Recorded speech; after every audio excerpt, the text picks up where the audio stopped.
우리 오늘 성경 말씀 창세기 30장 34절부터 39절까지의 말씀 제가 한 절, 여러분들이 한 절씩 교독하겠습니다.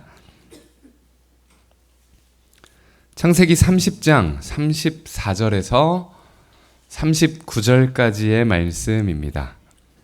라반이 이르되 내가 내 말대로 하리라 하고 그날에 그가 순 염소 중 얼룩무늬 있는 것과 점 있는 것을 가리고 암염소 중 흰 바탕에 아롱진 것과 점 있는 것을 가리고 양 중에 검은 것들을 가려 자기 아들들의 손에 맡기고 자기와 야곱의 사이를 사흘길이 뜨게 하였고 야곱은 라반의 남은 양떼를 치니라.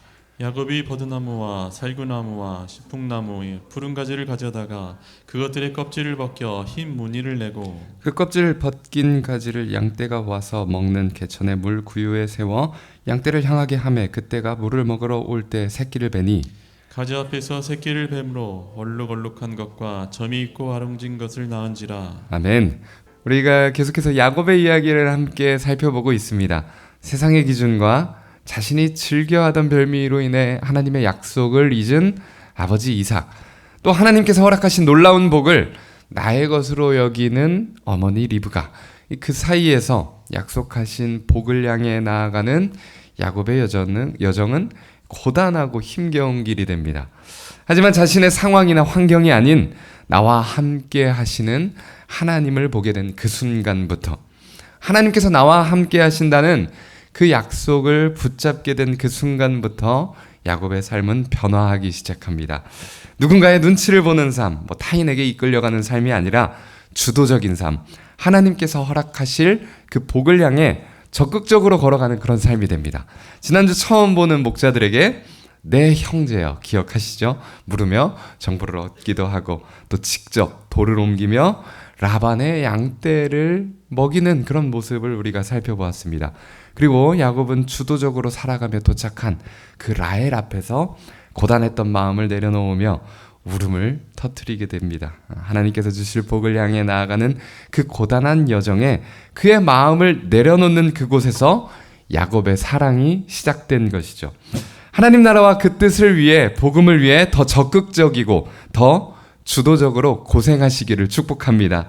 그리고 그 고생으로 고단해진 마음을 이 예배 자리에서 내려놓고 그 주님을 더욱 사랑하게 되는 저와 여러분들 되시기를 간절히 축복합니다. 그런데 오늘 본문에서는 이 야곱의 주도성으로 인해 오히려 약간의 문제가 생겨나기 시작하는데요. 본문 바로 앞에 있는 말씀부터 우리 함께 같이 찾아서 읽어보도록 합시다. 창세기 30장 30절의 말씀을 먼저 함께 읽어보도록 하겠습니다. 내가 오기 전에는 외삼촌의 소유가 적더니 번성하여 때를 이루었으니 내 발이 이르는 곳마다 여호와께서 외삼촌에게 복을 주셨나이다. 그러나 나는 언제나 내 집을 세우리이까. 아멘. 야곱은 사랑하는 라헬을 위해 7년을 수일처럼, 그냥 7년이라는 엄청난 세월을 고작 며칠처럼 느껴질 정도로 그렇게 열심히 일했습니다. 그리고 라반에게서가 또 7년을 더 일하게 되었죠. 14년이라는 세월을 라반의 집에서 일을 했지만 그에게는 재산이라고 할 수 있는 것은 단 하나도 없었습니다. 그렇게 이제 주도적인 삶을 살아가기 위해 라반과 흥정을 하기 시작하는데요. 인상 깊은 표현이 있습니다. 30절에 보니까 그동안 라반의 가축들이 많아지게 된 이유를 30절에서 야곱이 무엇이라고 이야기를 하고 있냐면 여호와께서 외삼촌에게 복을 주셨나이다.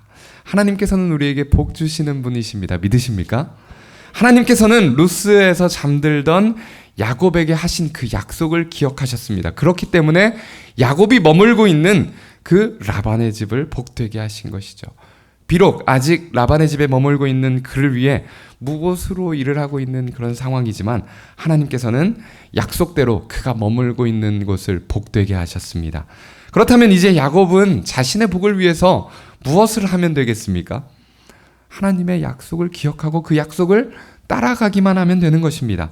하나님께서 약속을 이루셨으니 야곱도 하나님과 함께했던 그 약속을 기억해야 하는 것이죠. 모든 곳이 하나님 앞에 약속했던 그 하나님의 집, 베델이 되는 그 삶의 예배를 시작해야 되는 것입니다. 그런데 야곱은 30절에 라반에게 이렇게 이야기합니다. 그러나 나는 언제나 내 집을 세우리이까. 이제는 나도 내 집을 세우고 싶다라고 이야기를 하고 있는 것입니다. 여러분, 앞에 말씀드렸듯이 우리가 하나님을 위해서 수고하고 애쓰는 삶을 살아가야 하는 이유가 무엇인지 아십니까? 우리가 항상 복음을 위해 고난당하고 고단한 마음을 들고 예배의 자리에 나와서 주님 앞에 나와야 하는 그 이유는 우리의 힘겨웠던 삶을 들고 예배의 자리에 나와서 하나님께 위로받지 않으면 우리는 하나님을 사랑할 수 없게 되기 때문입니다. 어떤 분은 하루의 고된 삶을 술을 통해 위로를 받으십니다. 그렇다면 언젠가 그분은 반드시 술을 사랑하는 삶이 될 것입니다. 한 주 동안 지친 마음을 오직 운동을 통해서만 우리가 치유할 수 있다면 그 사람은 결국 운동을 사랑할 수밖에 없는 그런 인생이 되는 것이죠. 우리는 반드시 예배를 통해 하나님께서 주시는 그 은혜를 경험해야 합니다. 하나님께서 우리의 삶에 지친 마음들을 회복시키시는 것을 경험해야 하고 상한 몸과 마음을 고쳐주시는 것을 반드시 경험해야 합니다. 그렇게 해야 우리가 하나님을 사랑하고 다시 하나님의 집을 세우는 사람이 될 수 있는 것이죠. 오늘 하나님께 올려드리는 이 감사의 예배가 다시 한번 우리 삶의 방향성을 결정하게 하는 그런 시간이 되시기를 간절히 축복합니다. 하지만 결국 사람을 통해서, 라헬을 통해서만 위로를 얻었던 야곱은 그 사람과 함께하는 내 집을 세우는 사람이 되기로 결정합니다. 하나님 나라를 위해 열심히 살아왔던 야곱의 그 베델의 열정은 이제 나의 집을 향한 열정이 되어버리고 만 것이죠. 야곱은 삼촌 라반에게 30장 32절에 이렇게 요청합니다. 우리 같이 한번 읽어봅시다. 오늘 내가 외삼촌의 양떼에 두루 다니며 그 양 중에 아롱진 것과 점 있는 것과 검은 것을 가려내며 또 염소 중에 점 있는 것과 아롱진 것을 가려내리니 이 같은 것이 내 품삯이 되리이다. 아멘. 어떤 제안인지 아시겠습니까?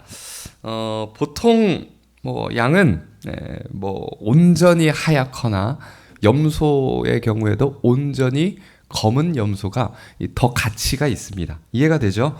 상품성이 더 좋은 것이죠. 얼룩무늬가 있거나 이 약간의 그런 점, 얼룩덜룩한 것이 들어가게 되면 상품성이 떨어지게 되는 것입니다. 야곱이 라반에게 이 가치 없는 가축들이라도 내게 주십시오 라고 요청하고 있는 것입니다. 그런데 여기서 끝이 아니죠. 이 요청에 라반이 그래, 그 정도 가치 없는 것들은 줄 수 있다라고 승낙을 하자 야곱이 아주 독특한 행동을 합니다. 오늘 본문 37절에서 39절의 말씀 바로 함께 이어서 읽어보도록 합시다. 야곱이 버드나무와 살구나무와 신풍나무의 푸른 가지를 가져다가 그것들의 껍질을 벗겨 흰 무늬를 내고 그 껍질 벗긴 가지를 양떼가 와서 먹는 개천의 물 그 위에 세워 양떼를 향하게 하매 그떼가 물을 먹으러 올 때에 새끼를 베니 가지 앞에서 새끼를 뱀으로 얼룩얼룩한 것과 점이 있고 아름진 것을 낳은지라. 아멘. 자신의 집을 세우기 위한 야곱의 열정에 라반도 사실 이 바로 앞에 말씀을 보면 엄청난 열심을 보여줍니다. 35절, 36절에 보니까 가치가 없는 것이라 할지라도 나는 조금도 야곱에게 줄 마음이 없다라는 것을 이 몸소 보여주기 시작하는데 모든 가축들을 하나하나 다 선별해서 조금이라도 아롱진 것, 점이 있는 것들이 있다면 그것들을 다 추려서 자신의 아들들이 따로 별도로 지키게 합니다. 그리고 나머지 것들만 야곱에게 주고 그리고 심지어 혹시나 이 가축들이 만나는 일이 없도록 하려고 3일 거리를 두어서 가축을 치도록 합니다. 그런데 야곱이 거기에 지지 않죠. 방금 우리가 읽은 말씀 본문에 보니까 어떤 행동을 취합니까? 독특한데 버드나무와 살구나무와 신풍나무의 푸른 가지를 벗겨다가 그것들의 껍질을 벗겨 흰 무늬를 내고 그 껍질 벗긴 가지를 양떼가 와서 먹는 개천물의 구유에 세워 양떼를 향하게 하며, 그러니까 나뭇가지가 얘네들이 좀 어둑어둑한 그 색깔을 띠는 그런 가지들입니다. 그런데 그 껍질만 벗기면 흰 속살이 드러나는 거죠. 그러니까 그냥 양들에게, 염소에게 이 아이를 베는 시기에 얼룩덜룩한 나무 가지의 무늬를 보여주는 겁니다. 그러면 어떻게 됐다? 그러면 얼룩덜룩한 양떼를 낳는다라는 속설이 그 지방에 있었던 겁니다. 특별하게 이해하지 않으셔도 됩니다. 왜냐하면 우리가 일반적으로 들어왔던 임신할 때 고기를 많이 먹으면 아들을 낳는다, 딸을 낳는다, 뭐 이런 이야기라고 생각하시면 됩니다. 예전에 어떤 드라마를 보니까 아들을 많이 낳은 어머니의 속옷을 갖다가 입으면 아들을 낳을 수 있다, 뭐 이런 이야기도 있더라고요. 그렇죠? 뭐 이런 속설 중에 하나다라고 생각하면 됩니다. 야곱은 14년 동안 내가 양을 치면서 주변 사람에게 들어왔던 이야기와 그리고 자신만의 노하우, 자신의 열심을 가지고 모든 비법을 총동원해서 자신의 품삯을 얻으려고 노력하고 있는 것입니다.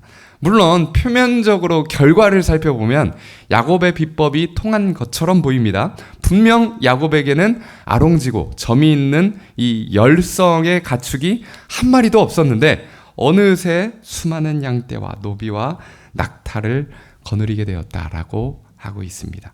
하지만 뭐 과학을 공부해 보신 분들은 아실 겁니다. 뭐 들어보셨습니까? 멘델의 우열의 법칙. 뭐 잡종 1세대에서 희고 검고 이 우성의 가축들만 있다고 해도 2세대, 3세대에는 그건 당연히 열성 있는 자들이 드러나게 되어 있습니다. 뭐 머리가 복잡하게 과학으로 갈 것까지도 없죠. 믿음의 눈을 들어서 보면 됩니다. 야곱이 어떻게 부자가 되었습니까? 야곱이 열심히 그 나무 가지를 가져다가 이 얼룩덜룩한 무늬를 만들어서 동물들에게 보여줘서 부자가 됐습니까? 정말 그렇게 생각하십니까? 수많은 양떼와 노비와 낙타를 거느리게 된 그 인생이 된 것은 하나님이 함께 하셨기 때문입니다. 벌써 까먹으신 것 아니죠? 바로 앞에 야곱이 스스로 라반에게 이야기하지 않았습니까? 30절에 여호와께서 외삼촌에게 복을 주셨나이다. 하지만 하나님 나라를 위했던 그의 열정이 자신의 집을 세우는 것으로 향하고 변하게 되자 그 고백을, 자신이 했던 그 고백을 잊고 만 것입니다. 그리고 스스로 야, 나의 노하우가 통했다. 내가 열심히 살았더니 부자가 되었다. 야, 내가 드디어 세상을 살아가는 비법을 깨닫게 되었다라고 야곱 스스로가 고백했기 때문에 43절에 이 노하우를 기억하고 이에 그 사람이 매우 번창하였다라고 기록하고 있는 것입니다. 야곱도 그렇게 스스로 생각했고 수많은 사람들도 야곱이 좋은 비법을 통해서 부자가 되었구나라고 이해하게 된 것이죠. 하나님의 약속을 바라본다라고 고백하고 있는 성도 여러분, 일이 잘 되었다라고 해서 나의 열정이 성공을 가져왔다라고 오해하시지 않기를 축복합니다. 나의 지혜가 나의 삶을 풍요롭게 만들었다고 착각하지 않게 되기를 바랍니다.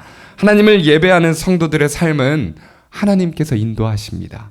그렇기 때문에 우리의 계획이 이루어졌다라고 해서 자만할 필요도 없고 우리의 계획대로 일이 풀리지 않았다고 해서 걱정할 필요도 없는 것입니다. 야곱은 이 사실을 6년이나 지난 뒤에 깨닫게 됩니다. 내가 열심히 나의 노하우를 통해서 재물을 모았고 열심히 일해서 내가 부자가 되었다라고 생각을 했지만 창세기 31장 2절에 자신을 바라보는 라반의 안색이 변한 것을 보고 자신의 집을 세우기 위해 열심히 살아온 그 삶이 아무것도 아니었음을 깨닫게 됩니다. 그리고 자신의 열심이 끝난 그곳에서 다시 한번 하나님의 약속을 기억하게 됩니다. 우리 마지막으로 창세기 31장 13절의 말씀을 함께 읽어보도록 하겠습니다. 나는 베델의 하나님이라. 내가 거기서 기둥에 기름을 붓고 거기서 내게 서원하였으니 지금 일어나 이곳을 떠나서 내 출생지로 돌아가라 하셨느니라. 아멘. 야곱의 삶에 임하신 하나님의 축복은 그의 열심과 노력 때문이 아니라 하나님의 약속과 하나님의 은혜 때문이었습니다. 우리도 마찬가지죠. 이미 우리에게 허락하신 삶 속에서 주어진 복들을 한번 떠올려 보십시오. 건강, 가족, 일터, 교회 공동체, 그리고 그 무엇보다 우리에게 그 구원의 은혜가, 구원의 감격이 있지 않습니까? 이 모든 것이 우리가 잘나서 얻은 것이 아니라 하나님께서 우리에게 선물로 주신 것임을 기억하는 그런 성도님들 되시기를 간절히 축복합니다.